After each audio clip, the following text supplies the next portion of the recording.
Hi, I'm Matt Kane, Editor-in-Chief of Attitude, back with another frank, funny and ever so slightly salacious episode of Attitude Heroes. My guest today is the actor, screenwriter, novelist and comedian Mark Gatiss. Attitude Heroes is sponsored by the Great Britain campaign, which welcomes the world to visit, do business, invest and study in the UK. You can check out their website at great.gov.uk. And our co-sponsors are Jaguar. If you'd like more information on their products, then you can visit the website jaguar.co.uk or look out for them in the latest issue of Attitude magazine. So, where to start when introducing my guest today? Over the last 20 years, Mark Gatiss has shaped some of the biggest UK TV dramas and comedies, written novels, and acted in dozens of film, theatre and radio roles. Having introduced us to the surreal inhabitants of Royston Vasey in the cult comedy series The League of Gentlemen, he went on to write and perform in primetime family shows like Doctor Who and Sherlock. Along the way, he's popped up in everything from Spaced and Being Human to Dad's Army, Wolf Hall and Game of Thrones. Recently, he curated and directed BBC4's 8-part series Queers, which marked the 50th anniversary of the Sexual Offences Act, and featured monologues by actors like Ben Whishaw and Alan Cumming.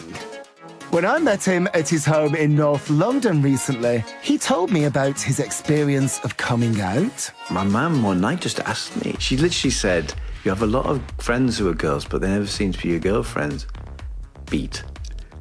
Are you not interested in girls?" And I went, "No." And that was it. About his earliest gay feelings. I think I knew from when I was about 4. I remember having massive crushes on men. Stuart Damon off The Champions and the Dark One off Follyfoot. You'll see I have very good taste. And about looking back at homosexuality in the past. There were 2 guys, one in his 70s, one in his 80s. The older one was an ex-headmaster who had lived a completely closeted life. The other guy, he said to me, "You know, a lot of people say it was really hard. We just didn't give a fuck." And it was like the 2 sides of this amazing experience. Again, you mustn't think that the past is all one way, because it absolutely isn't. So here he is, the truly talented Mark Gatiss. Mark, thank you for having us in your lovely home in North London. Thank you very much. It's a Georgian home, you were saying. It is, yes. Not a Barrett home. I'm slightly disappointed the dog isn't here. He will barge in at some stage, and then we'll have to stop recording. That's how these things go. In the meantime, while we wait for the dog, congratulations on Queers, which is currently broadcasting on the BBC. You wrote the first episode. You've produced, directed, curated the whole thing. Yes. What I've seen so far is brilliant. Thank you. Well, it's been a joyous experience. I mean, I get emails sort of asking me if I'll do this, that and the other, and sometimes they're very, very attractive, exciting things, other times they're not. But I absolutely bit their hand off when even the suggestion of this, it was sort of couched in, "Would you be vaguely interested?" And I just went, "Absolutely, I will move heaven and earth." I just got terribly excited straight away. First of all, because I love monologues as a form. I'm a huge fan of Alan Bennett, and he's been a great influence on me, and I love talking heads. So I was very excited about that, about the chance to mark the 67 act and the anniversary of that, and also the chance to get new writers onto television. So that the whole combination of things was very attractive to me. Well, it's interesting as well that you mentioned the 1967 anniversary. To what extent was it a factor that you wanted to kind of, to educate younger gay viewers about their history? Because it struck me when I've watched some of the stories so far that, these lives have just, gone undocumented for the most part. Well, it's a twofold thing. Partly, I mean, it's very interesting. Matt Holbrook's book Queer London was a fantastic resource for me, and in fact that's where I kind of found the story for my one. The Ben Whishaw character. Yeah. It was just sort of, and most of the stuff in there is from police reports. Now, the weird double-edged weapon of it all is that if there hadn't been such sort of vicious legislation, these lives would have vanished completely. So there's a strange thing going on there. You actually think, wow, if it wasn't for that particular arrest that night, this whole sort of subculture might have totally disappeared. So there's that. And then secondly, it's no accident. One of them is called I Miss the War, and which is the title I gave to Matt Baldwin's one, because I think there's an interesting thing going on whereby, and this goes for sort of all conflict, really. The point of fighting a battle is to give the people who come after you the right to be indifferent. That's what it's about, isn't it? You can't fight fascism and then tell people what they should and shouldn't do on a smaller scale, obviously. But that's what it's about. So I don't want to preach and wag my finger at people who didn't grow up in the 60s, 70s, and 80s and say, you've no idea what we went through. But it's great to be able to sort of present those things and let people know about them. And then they can take what they want from it. But it's interesting what you say, because it's brilliant in some ways that young people don't have to think about the repression, that they do take for granted that their lives are much better in some ways, because it shows how much better they are. Yeah. And it's interesting as well when you talk about the fact that there's little documentation of so many gay lives, queer lives, whatever we call them, from the past, because often they wouldn't have used the word gay. But I always find it interesting when you're looking at figures from Hans Christian Andersen to Tchaikovsky to Michelangelo to Leonardo da Vinci.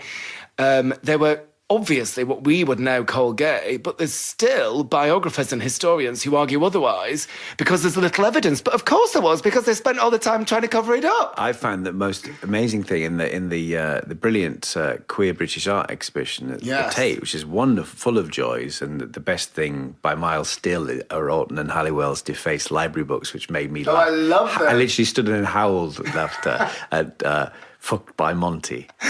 And the library's just round here. I know, and of course the joy that the fact that is now their prize exhibit. I love the irony of that is marvelous. But they've got Noel Coward's dressing gown, and it says on one of the things, many people have seen homoerotic themes in Coward's work. No shit. Yeah, I know. And then you go, what?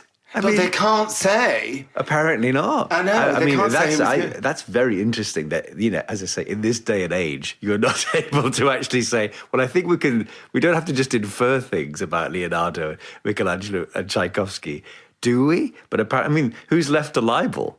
I know, but there are descendants in some cases, not that far back, but there's always the thing that, really academic biographers who would, want to be beyond any doubt, they could say that they wouldn't have used the word gay. And it's interesting, actually, that you call this series Queers.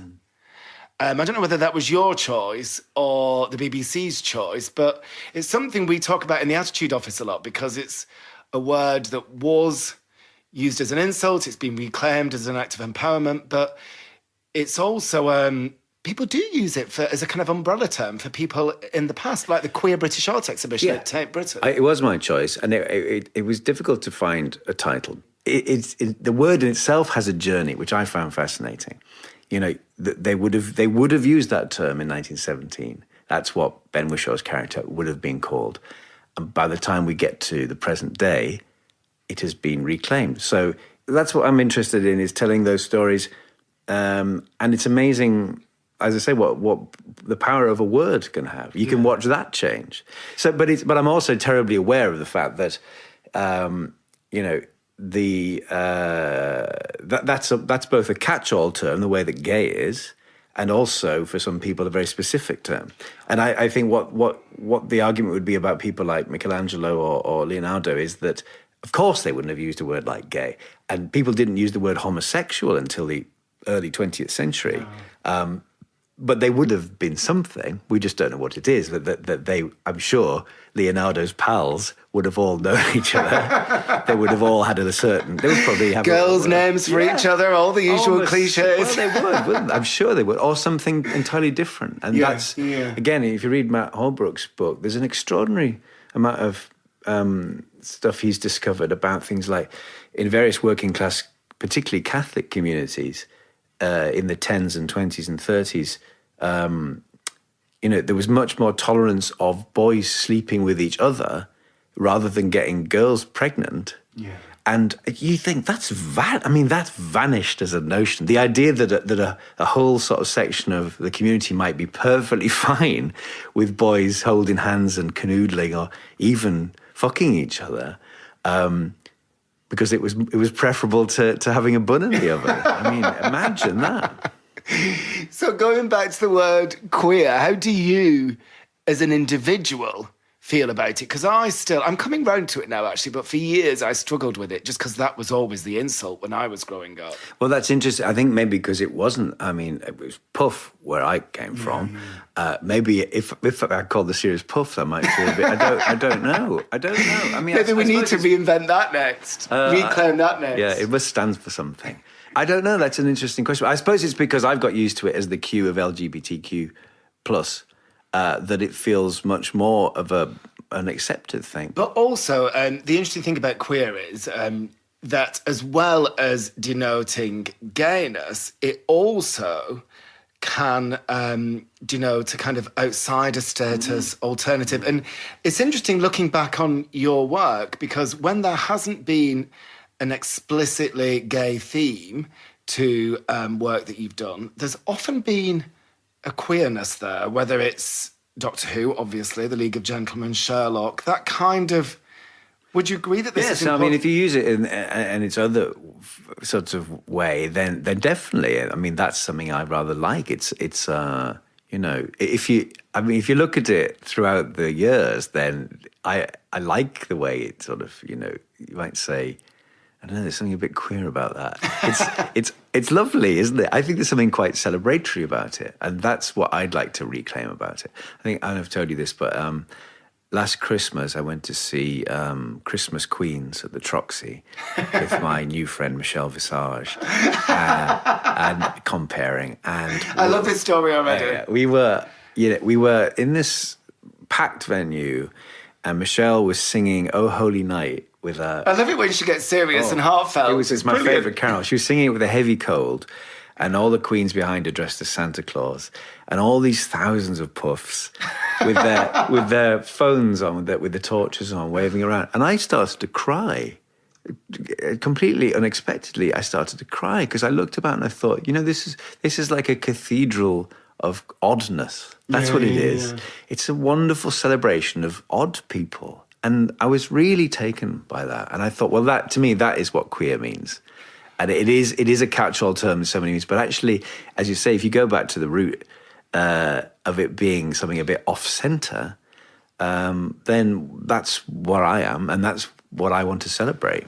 Right, so it's interesting that you say you're ready to celebrate it. You want to celebrate it because most of us have had a journey and have started off with an uneasy relationship with our oddness, our difference, our queerness, through to our gayness. And I'd love to talk to you about your journey.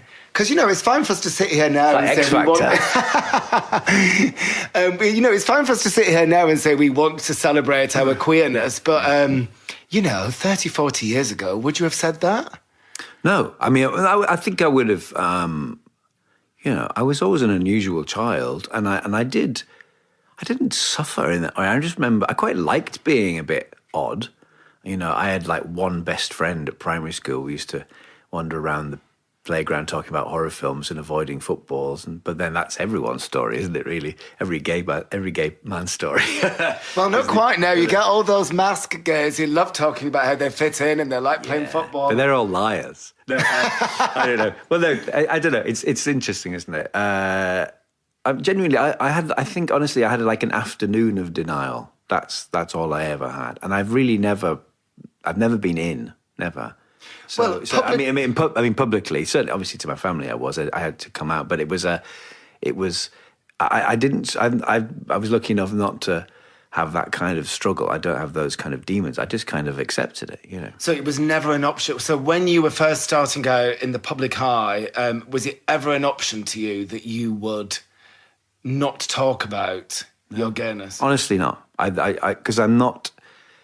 It's a lovely thing to have had some measure of success, but the most important thing is to be a happy person, and that's genuinely all I'm interested in. And I don't.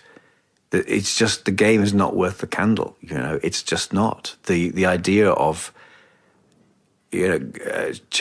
pretending to be something else in order to further your career and then living a miserable life. I mean, it's so well documented that the terrible cases. I remember reading when Rock Hudson got married. I was just going to say Rock Hudson. There's a marvelous story when he got married. He was married for a year, and there's all these pictures of him with this. She was a beautiful girl, and it was all manufactured, and basically he lived a celibate life. And then I remember seeing a documentary where one of his friends was on saying, the moment the divorce was finalised, he hired a boy, and his friend said he fell on him.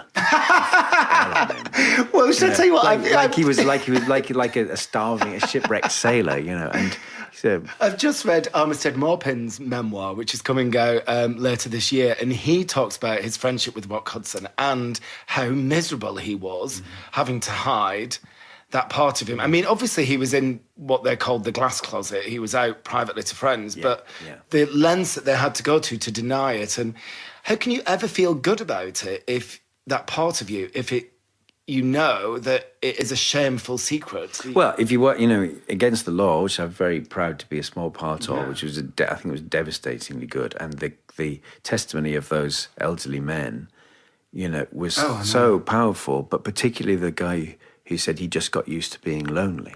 Yeah. I mean, it was just devastating. And so I can't sit here now in 2017 and say, well, of course I would have just been flagrant, because I wouldn't. I'm by nature a coward. But I think I would have found a way to try and find some measure of personal happiness. I just think I would have, I think I'd been tried to be extremely discreet, I suppose. It's interesting that you say you're by nature a coward, because I still know gay men, or know of gay men, who still haven't come out to their parents. Yeah. But you say you were never in publicly.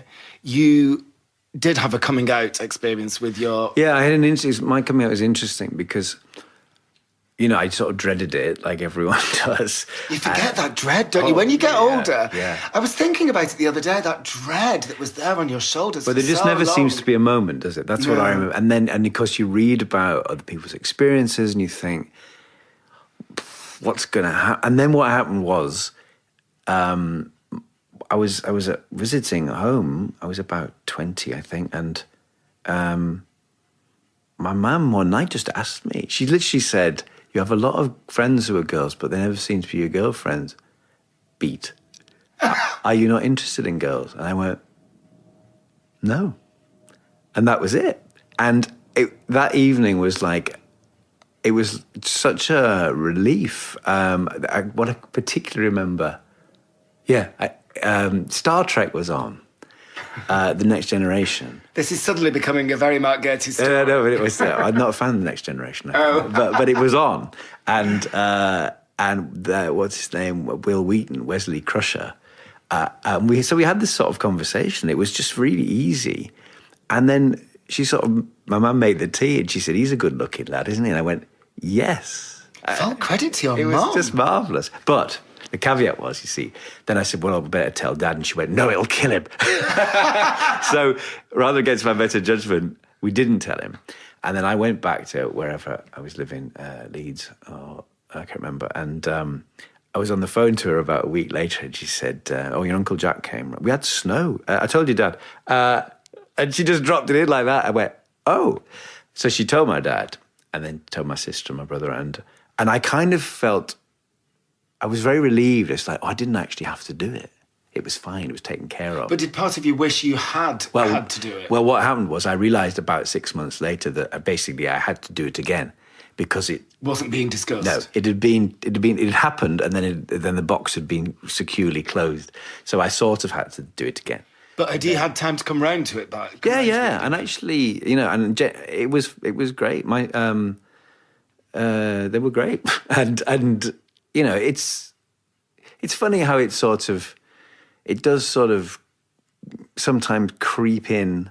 I was on the phone to my dad the other day telling him about the monologues, and he said to me, when I was home a couple of months ago, we went out for tea, and he suddenly said something like, some of his friends have once said, how can you stand it? And he said, well, he's my son. What do you think I'm going to do? Chuck him out?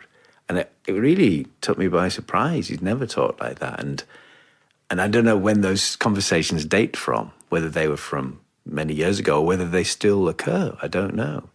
But, being on the cover of the Radio Times, and it says Mark Gatiss talks about being gay, and I don't know how he feels about, telling his friends that I'm on the cover of Radio Times. Because that's part of it. Yeah. So, but they've been brilliant. And, it's interesting. My nephew's gay, and I think I knew from when he was about 2, to the extent where I kind of forgot about it. And when he finally came out, everyone was so good that I said to my partner, I think I might hire an actress to play a previously unknown auntie who takes it badly, so that you've got something to kick against, because that could also be good for you, can't it? It's interesting that you've got a gay nephew, because I always think one of the hardest things about growing up as gay is that you don't have older people in your family who are the same. Whereas if you're any other minority, you do have a black parent or a Jewish parent. So what's your relationship like with your gay nephew? Well, it's very, very good. But we when he came out, he and I sort of rushed up to see him, and then we went out for a drink. But it was hilarious because, of course, it was a bit like, I felt a bit like trying to teach someone the facts of life, like when they knew more than I did. Oh, really? Okay, so you can get it all off the internet now. Well, I guess so. But also, the whole world has changed in that sense, and the sort of weekly gay night in Darlington, which was never a thing when I was his age, and so it was quite nice. I sort of patted him on the head and said, "Off you go, be careful." That was sort of it. But it's interesting. I suppose I hope it's good when he comes down with his boyfriend. I think he has a sort of safe haven for that, and we've assumed that role, I suppose, of slightly wicked uncles, which is always nice. It's interesting, though, that when you talk about the not knowing, because when I look back on my childhood and teenage years, that's where a lot of the difficulty came from with me, and I think it did with a lot of people, literally having no idea what it meant to be gay. I mean, obviously, you got all the negative stuff. You're going to die of AIDS and all the horror stories that you heard. But we didn't know what it meant, did we? We didn't have, just the facts of life. Yeah, no, absolutely. No, I mean, it was all, I struggle to remember now, but I've written an introduction to Queers as the script, and I was sort of trying to think of little things I could piece together. I mean, I can remember the play for today, all the play for today's which had anything vaguely gay in them, or anything, or going through the Brian Mills catalogue to the men's underwear thing. And that's all we had in those days. I've interviewed and said, looking at on the underwear catalogues, we were so desperate. We were thirsty. But what's interesting about that is you get those things are very, very vivid, and both positive and negative. You remember those flashes of things. My big one was, I think I knew from when I was about 4. I remember having massive crushes on men. Stuart Damon off The Champions and the Dark One off Follyfoot. And I can still remember exactly who they were. If you'll see, I have very good taste. I'll Google them afterwards. And a friend of my dad, work friend of my dad's, I really fancied, but I didn't know what it meant. I just had sort of confused feelings in my tummy. And then later on, there were flashes of things that people on telly, you'd feel the same way. Something slightly wrong. Again, maybe something slightly queer. There's an episode of The Tomorrow People called The Blue and the Green. It's a terrible series, but I love it. It's so bad. But in this story, there's this boy being bullied at school for being different, and he's beautiful, and he's sort of aloof and indifferent to the bullying, and it turns out he's sort of like an alien, and I can see it now. I just wanted to watch him forever. I didn't know what it was, but it was like I could feel the hair prickling on the back of my neck, and just like there's something magic about this. And interestingly, a few years later, there was a great ITV series called Kids about a care home, And there's a particular episode called Michael and Liam about this boy who makes best friends with a gay boy. And the end of part one, I can never forget it. And it's the same actor. He goes, I'm Liam, I'm the tart with the golden heart. End of part one. And my heart started pounding. And then he's in the box of delights as the waterfall sprite. He's a producer now. But it's funny, you know, I saw something in him when I was about 7. It really registered and really made an impact. Yeah. And so those moments and those little fragments of things were kind of what you assembled into, I suppose, what you thought you were. But trying to then translate that into, well, how will I live my life is a very different thing. And also trying to that sense of identity that you're gradually piecing together and guessing at a lot of stuff. You've also got to defend the scraps of positive stuff that you get from the barrage of negativity. I mean, you've mentioned the word puff was the common one when you were growing up in County Durham in the 60s and 70s. Actually, when I was growing up in Bolton in the 80s, it was... Let's just say the 70s. I was 4. Late 60s. Yeah. Go on.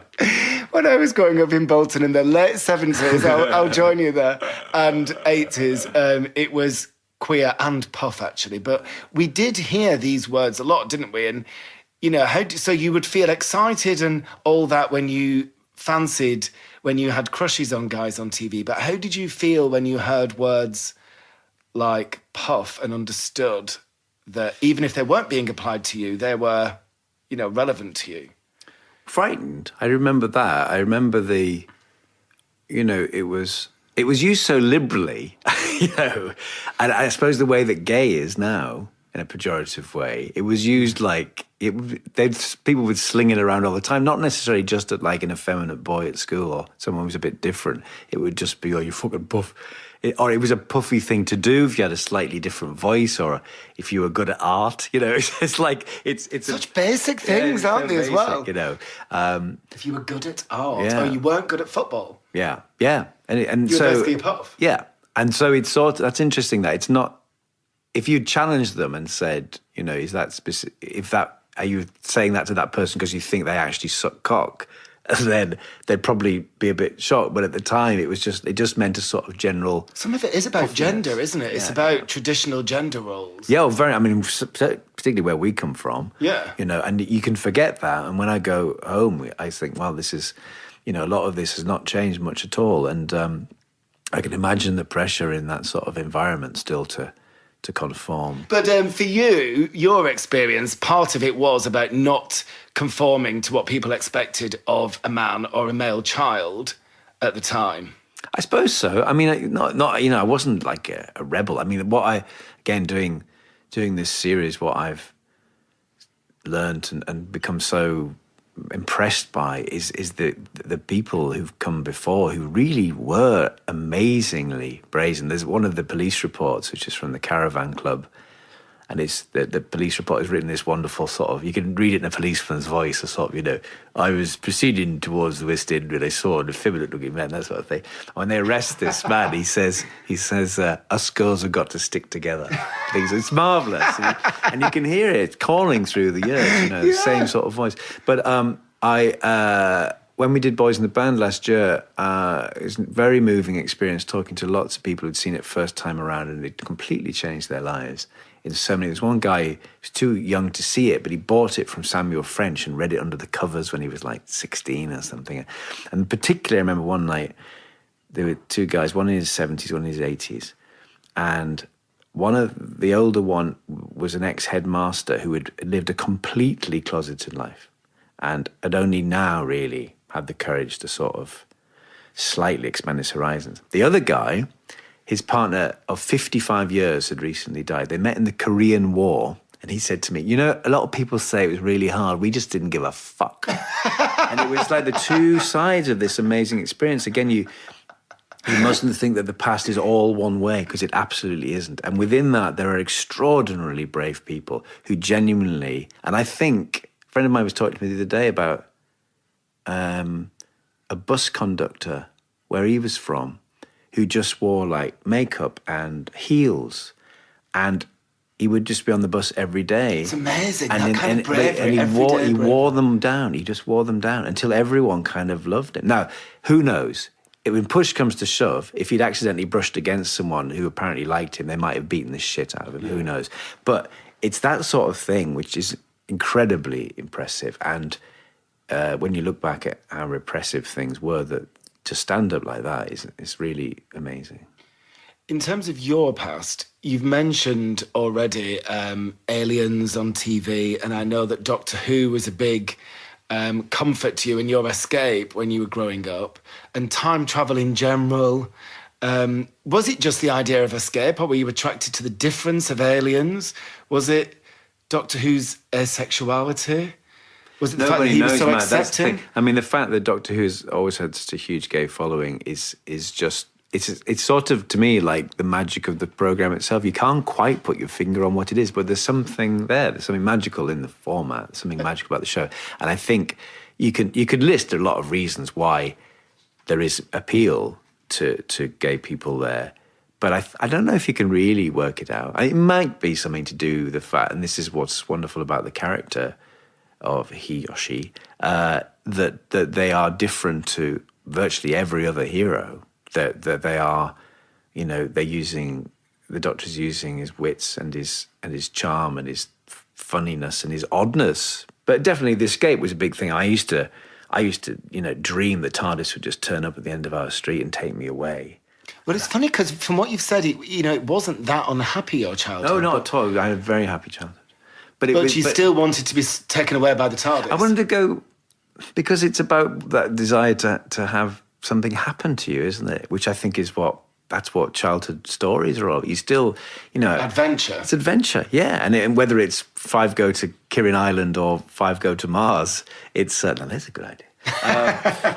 It's still the same instinct, isn't it, to go and have an adventure of some kind. But I do think one thing I could say specifically, I think the appeal of the TARDIS always is that you can take your home with you.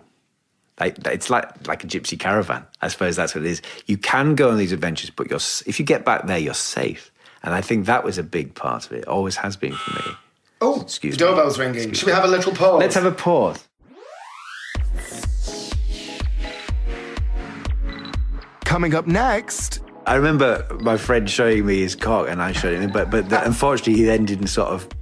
do anything with it. Yeah. So I think maybe if I'd had one of the, I remember years ago, a friend of mine who was in the Sea Scouts, who was, when he was about 13, he was just regularly being blown off by a 15-year-old.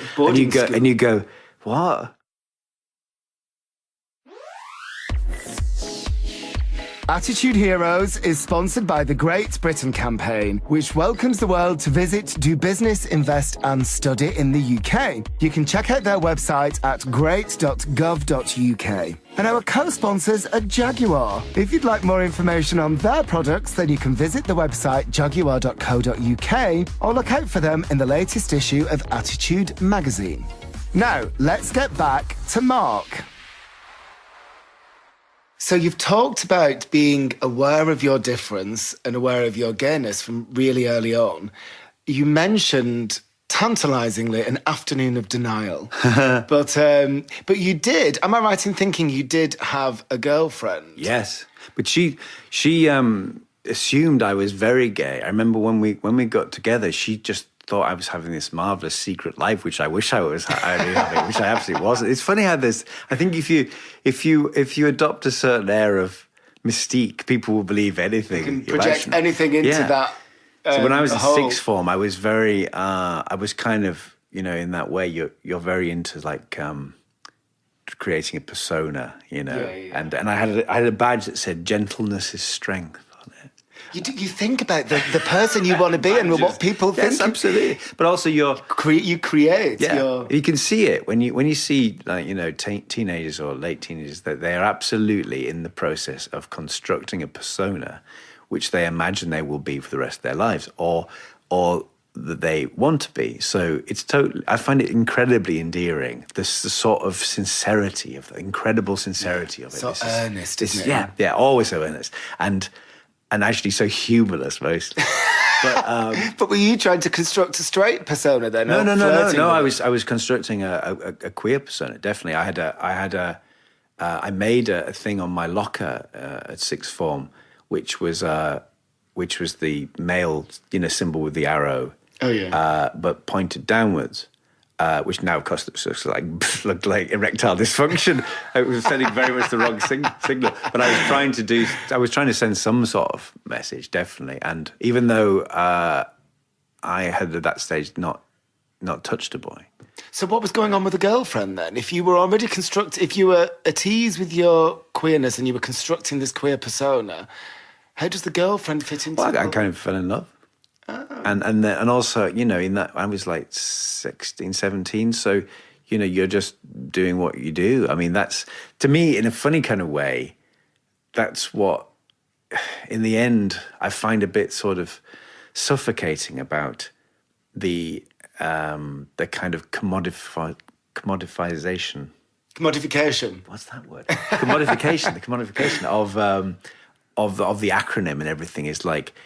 The great thing about a word like gay or queer is it sort of covers everything. And the moment you start to break it down, it becomes humorless and also rather suffocating. Well, people say, you had a girlfriend. Does that mean you were bisexual? Yes, exactly. I didn't know. I was 16. Who the fuck knows? And actually, it's not that I don't... You find... What's the wonderful expression? Love is where it falls. Yeah, and I think there is a certain intolerance towards bisexuals from gay people because for some of them, they went through the motions of having a girlfriend and pretending to like it as a means of showing the world that they were gay. And some of them said they were bisexual first because they couldn't quite. Yeah. It's a halfway house, isn't it? Yeah, so they forget or they kind of dismiss genuine bisexuals, but and I have spoken to a lot of gay men who had a girlfriend when they were younger because they were trying to prove to the world that they were straight, and they were trying to prove to themselves that they could do it, and they felt good about themselves when they did do it, so they confused that with enjoyment. There's lots of different things that can be going on, but in your case, you just fell in love with a girl. Yeah, and also I was young and I didn't know what was going on. I mean, you don't, do you? I mean, that sounds a bit like saying it was just a phase. But I think you are, it's ridiculous to try and. It's like doing your options at school. Doing your options, I've not heard that for a while. I know, I'm old, and you think, well, I don't know what and just all stabbing in the dark, isn't it? Literally, in some cases. But it was, I can remember is I very much wanted to be this kind of, I don't know, Isherwoody, brideshead kind of sort of fluid. Puff was living this sort of rackety life of strange sexual indiscretion, and I absolutely wasn't. But isn't it amazing that you wanted to be that? Because so many gay men at that age didn't want to be gay.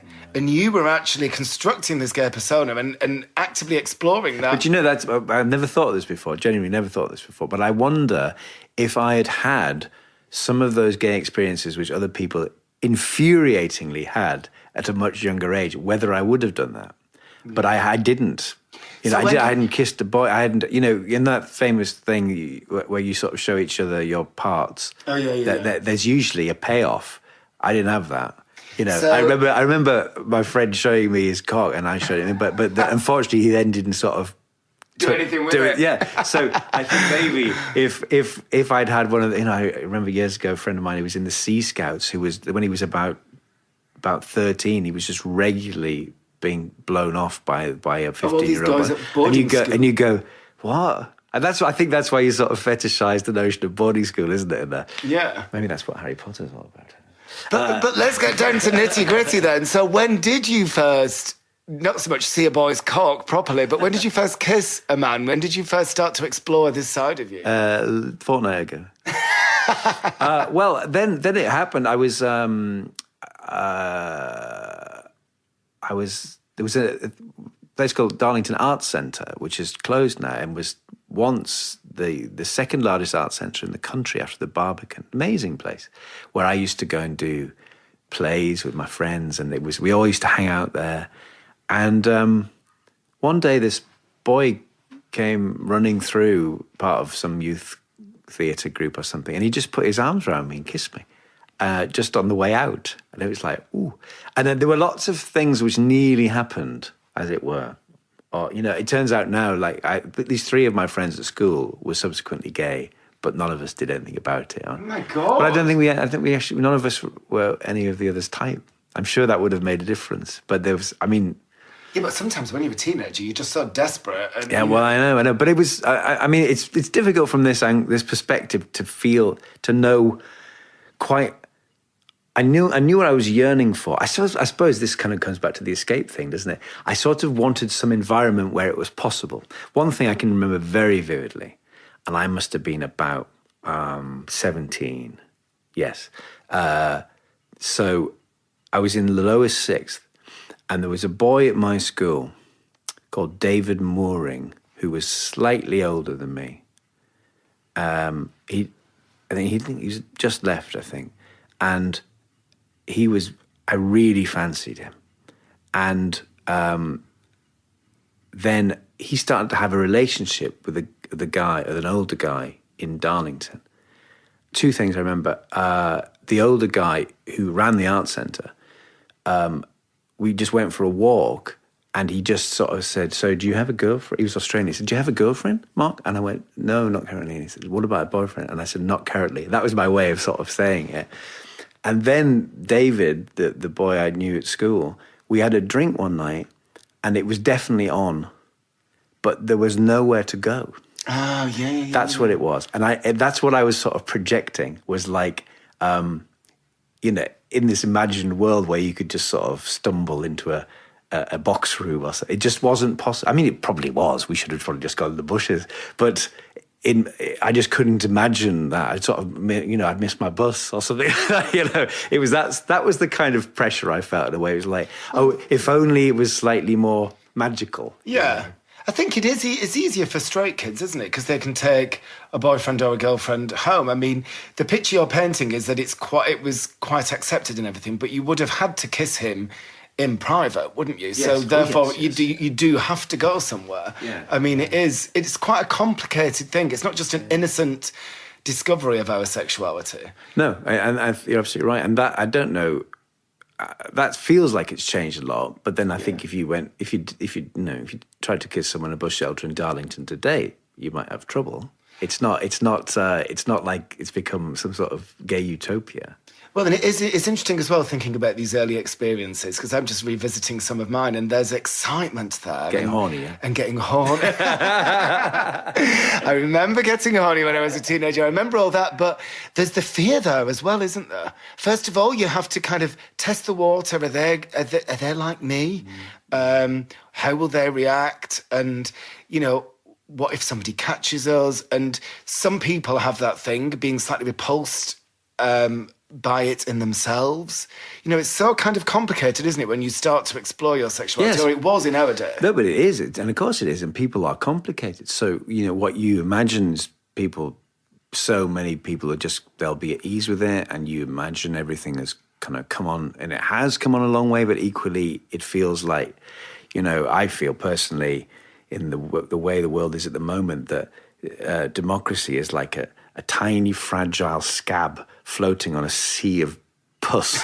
You know, it could just sink like that. And well, it's tiny compared to the rest. When you think about us in the West, and, you know, we're having problems in places like the US, but actually compared to the rest of the world, I mean, there's hundreds of millions of people who live in countries where it's still illegal. Yeah, I mean, I was thinking that about, you know, Against the Law, the character I play in that, he is, you know, he's saying, you broke the law, this is what has to happen. He's not horrible, but he's just matter-of-factly saying you'll have electroshock therapy or aversion therapy. Now, that is happening now as we speak. Yeah. And somewhere in the world, that's not even the therapy, it's just torture, you know? And we are so privileged to be able to even look back on these things and say, Jesus, wasn't that incredible to believe it was only 50 years ago? And we're remarking on how weird it was to remember that we were frightened when we had our first kiss with a man. Yeah. Of course we were. Yeah. You know, when you think about the worlds that we grew up in, of course we were. Yeah. So, right, so you've told us about kissing boys. I just remembered something else. else. Can I tell you something? Yes, tell us. I literally just remembered this. Talking about what you wanted, what you projected. That boy, David, that I didn't sleep with, about a year later was on Channel 4 because he became involved in Michael Clark, the dancer, who I loved more than anyone on earth. He's fantastic. David was some part of his circle, and there was a kind of documentary about them, and they were all living in this sort of warehouse in East London, and I remember just thinking, but I want that. And particularly Michael Clark, that's what I particularly want. Yeah. So how did you go about achieving that? Did you start going to, so you went to university in Leeds, did you start going to gay bars? Did you start, after all the struggle of where do we go, presumably you then took it to another level? Well, I was a sort of slow, late bloomer in the sense of I was always older than my years. My mother used to say I had an old soul, you know, and I've always loved history, and I never really got on with like the bar scene. I suppose it's partly because like early attempts to go, I found very frightening. Oh, really? What, in terms of not being made to feel welcome? Or? No, do you know, in that kind of, I suppose, I've always had a fear of getting in trouble. A sort of Hitchcock-like fear of getting in bother, and it has definitely held me back. It's sort of, as I say, I'm a natural coward. It has held me back so that some instances you'll read friends, people who went to their first gay pub, and the sort of darkness and the vague sense of threat is what the appeal was, whereas I just find it very frightening. So I remember going in gay pubs, and of course they had blacked out windows. Yeah, you pick up on that tense atmosphere. Yeah. But of course there is an excitement because it's slightly forbidden, or very forbidden. But at the same time, you think, I don't think I'm going to meet this boy I've dreamed about in this environment. Yeah. Well, especially if the right milieu for you is escaping into fantasy, and you were a cerebral person, and do you know what I mean? Whether or not you're gay, you're not going to be a good fit in loud bars, clubs with, you know, drunk people. Yeah. Also, I was wearing 3-piece tweed suits when I was 22, like a stupid prick, and so whereas I should have been constructed persona again. Yeah, I should have just been enjoying myself. So there was that. But I mean, what kind of really happened was after that boy who kissed me in the arts centre, and I went back to his house a few weeks later, and we had sex, and that was it. And he was like, I remember him saying, You've done this before, haven't you? And I went, no. I think I just thought about it for so long. I felt quite practiced. He absolutely wouldn't believe it was my first time. He wouldn't believe it. I remember that. He was called Michael. Was it his first time? No. I remember that. I remember, obviously very well, that first time. But it was in that strange way you kind of think the world's going to shift on its axis and everything will be different. And you just go, oh. And I do remember feeling slightly outside of myself in that way because I had thought about it so much. I was going, Jesus, this is, oh, look, it's happening. And then after that, I suppose, quite rapid succession, just a few more encounters. And then when I was at college, I had my sort of first proper boyfriend. And that was, I mean, I was, you know, trying to push it towards the fantasy I was hoping for. That was pretty close because he was a year older than me, and there was a girl in my year who really fancied him. He was a very handsome man called James, and he in his rooms in college. It sounds like Oxbridge. It wasn't. In his room in college, he'd made his own 4-poster bed. He had a gramophone. Oh my God! What were you doing in Leeds? You guys this is a Bretton Hall. It was a terrible drama college. And anyway, and I got to know him through this girl, and he asked me back to his room one afternoon, and he made me a cup of Earl Grey. Everything was perfect, and put on a tape of Gregorian chanting, and he said he was going, oh, I don't know, I'd love to pick your brains. He said because. There's a girl back home I'm sort of, you know, I've been seeing for a long time, and then there's this other girl who's our mutual friend, and then he said, and then there's you. And I suddenly dropped my cup of tea. It was like, and then that was that. And he became your first boyfriend? Yeah, sort of. So it's interesting, isn't it? Because there's often the discovery of sex, and I say often, there's always the discovery of sex and there's always the discovery of love. But I do quite often think with gay people, more than straight people, these are separate things. And it sounds with you that was the same thing. Well, I was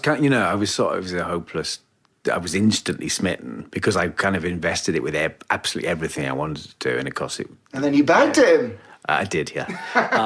Good but girl. it didn't, it wasn't a happy time, really. I was kind of hopelessly devoted, like Sandy, in Greece. Tell me about it, stud. Yeah. And it didn't really work out very well. But it was kind of, and then I suppose I just kind of, in my limited way, sort of saw a few people. But I was definitely hidebound by not being interested in the scene per se. And I look back now and think, I mean, if anyone at age like 22 asked me for advice now, I just say, go out while your skin is tight. Enjoy yourself for Christ's sake. Don't project. Don't be old before you are, because it'll get to you very quickly. So I think I definitely limited myself. But it was kind of, I mean, I was just not into that. But it's interesting because there's a lot of gay men who lament the passing of the glory days of the gay scene and venues closing down. And often what is blamed for this is the rise of online dating, etc. Actually, you're somebody who wasn't at your best on the glory days of the scene. And actually, am I right in thinking that you met your other half, your husband, Ian, online? Yes. So, you tell your story is completely different. It's almost the counterpoint to... Yeah, I mean, I did... I got better at it. And have to quickly point that out. By the mid-90s, I went out a lot. But the weird thing is, I think a version of this conversation has always been had, hasn't it? It's like, records are going to destroy live music, or motor cars are going to destroy everything. There's always a version of this happening. So, I mean, what wouldn't we have given to be able to pick up a phone and find someone who lived 500 yards away, rather than trolling down and spending a lonely evening in a bar nursing a bottle of when you've only got a few, and you've only got a few to choose from who may or may not be your type, and you may or may not be their type. So there's but for everything you gain, obviously you lose something, and that sense of community. And it's funny though, we went out the other night and we went to the Yard, which I haven't been to for years, where I had my 30th birthday. I like the Yard. Year before last, and it was heaving. And every time I actually go out to a gay pub, it seems to be very full, and yet every day more and more of them go. So it's the same old thing. You lose something, you gain something. The possibility for someone growing up gay now and finding their heart's desire around the corner, as I did with Ian. Although when we met, it was so early on. It was like writing a note for Santa and burning it up the chimney. It was. So what website was it? It was gay.com. So was that before Gaydar? It was before the internet. I remember Gaydar. Yes, before Gaydar, yeah. Yeah. So in those days, was there still kind of squeamishness and stigma attached to meeting somebody online? We didn't tell our families. We said we met at a party, which was sort of true. Oh, you had your own little party. We had our own little party. We didn't tell them until the day we got married. That's when they found out in a speech. And I remember my sister looking down the table like that to me, going, "Oh!" But we definitely felt that then. And now, of course, it's more than commonplace. It's like it's the norm. It's not just them. It's like, why the fuck wouldn't you? Yeah, I know. Straight people only meet online. It's like, well, for God's sake, you want to find someone you actually like. And somebody who just happens to be in the same bar. Yeah. I mean, it's so blatantly obvious that that's what you would do. Having said that, it's rather nice to think that people do just still meet through work or accidentally, or, those things obviously still happen. And I hope they continue to for the future of the race. But it's about using the technology sensibly, isn't it? It's like, this makes total sense. Yeah, but also I think there is an element of slut-shaming going on, because I know gay men who've met in saunas. I know one gay couple who met in a threesome. Actually, they're not together anymore. But there's so many gay men who have to invent other alternative stories that they tell people about how they met, because the kind of highly sexualized element of our culture is frowned upon, not just by the straight world, but by sometimes you get this gay on gay shaming. Yeah. Well, I mean, we didn't meet in a sort of Lonely Hearts chat room. I'm assuming not, but I was being classy by not asking. But that's what you're exactly right. It's like even within that, it's like, well, it wasn't like placing an advert. No, but you know, we're made to feel ashamed of that, aren't we, or embarrassed?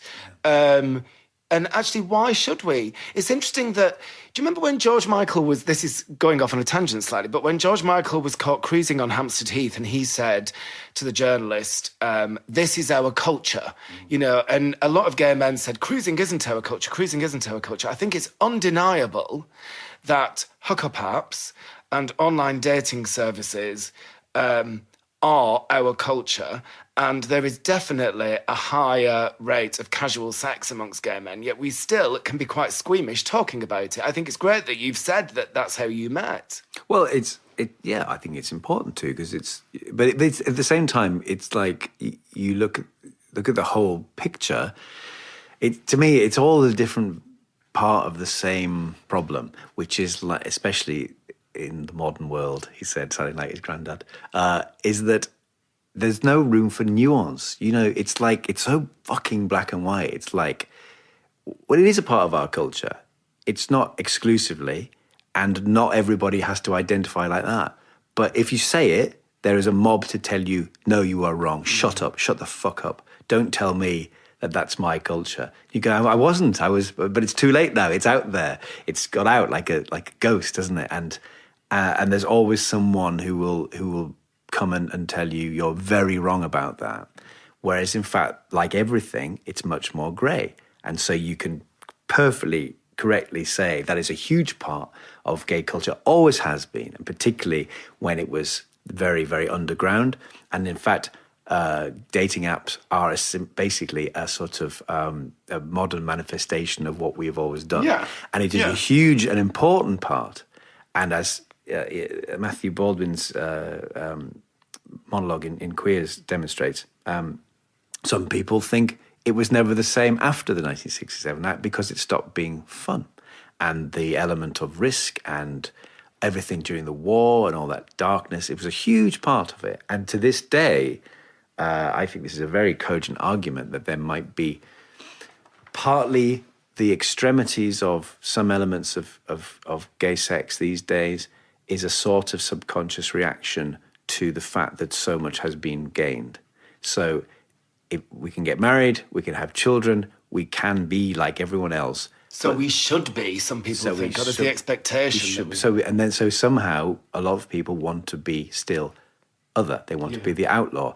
Because that is something you lose. You do lose something. Because that was, you know, everything we've talked about in terms of the fear and the shame and potential violence and bullying, but also it's like being in a gang, and there's a clubby element to it, and that, you know, a certain liquidity of the eye across an escalator or something like that. It makes your heart pound, and that's something magical. And so, but it's within a massive, complicated context, and that to me is the enemy these days. Is that you know, if you dare to get the acronym wrong, there is someone to police it with sort of almost like. We all make mistakes, don't we? Well, of course, you're not allowed to. You know, and it changes. It's like a password. It changes every week, so you don't know where you are anyway. Well, and I think there is a tradition. There is a sense of a history of, if you're a member of an underrepresented minority,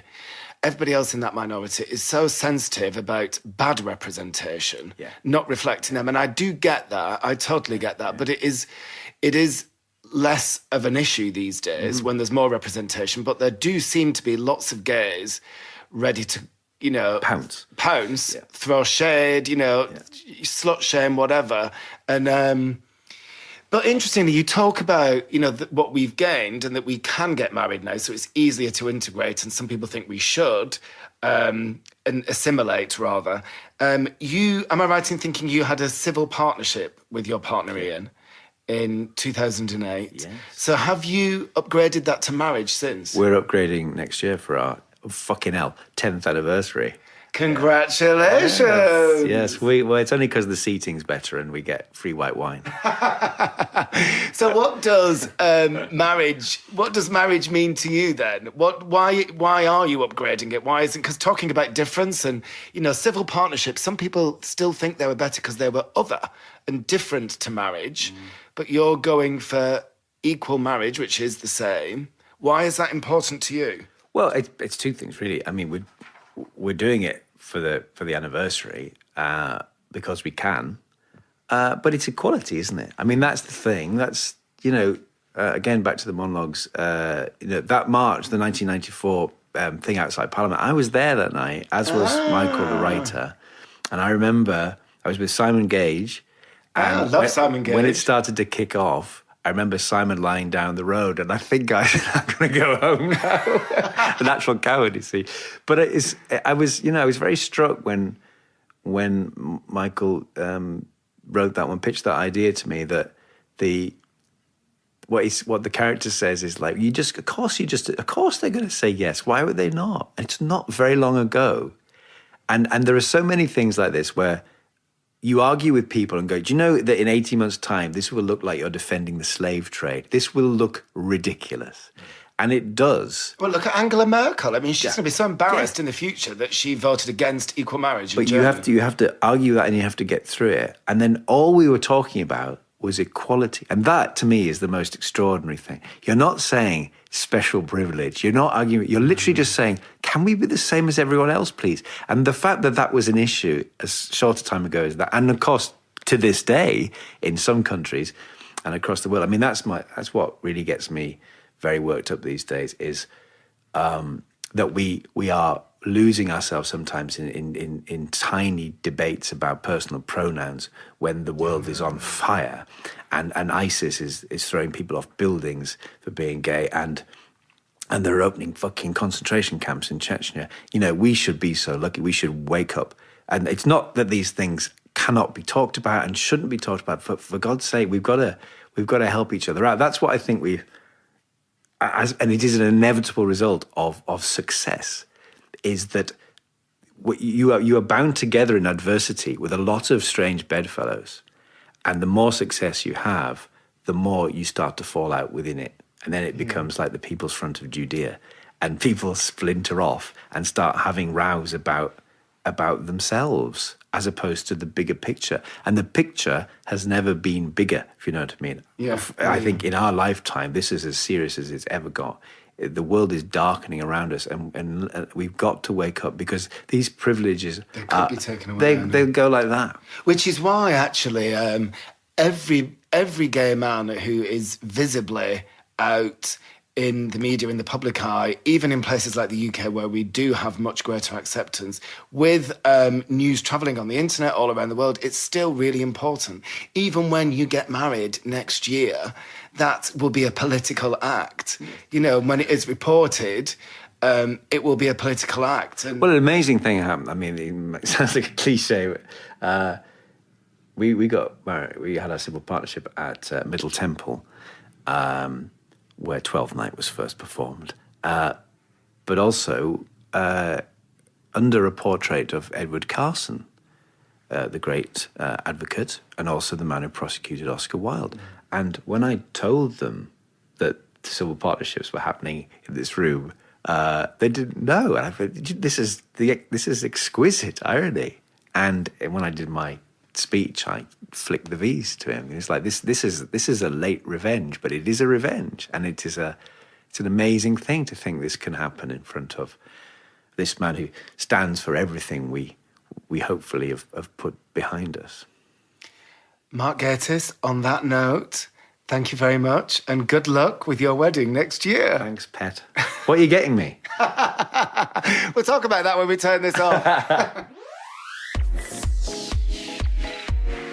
Mark Gatiss there, talking with me at his home in North London earlier this month. These podcasts are sponsored by the Great Britain campaign, which welcomes the world to visit, do business, invest and study in the UK. Check out their website at great.gov.uk. And our co-sponsors are Jaguar. If you'd like more information on their products, then you can visit the website jaguar.co.uk or look out for them in the latest issue of Attitude magazine. I'll be back in a couple of weeks to let you know who my next special guest is. For now, thanks again for listening, and I'll see you next time on Attitude Heroes.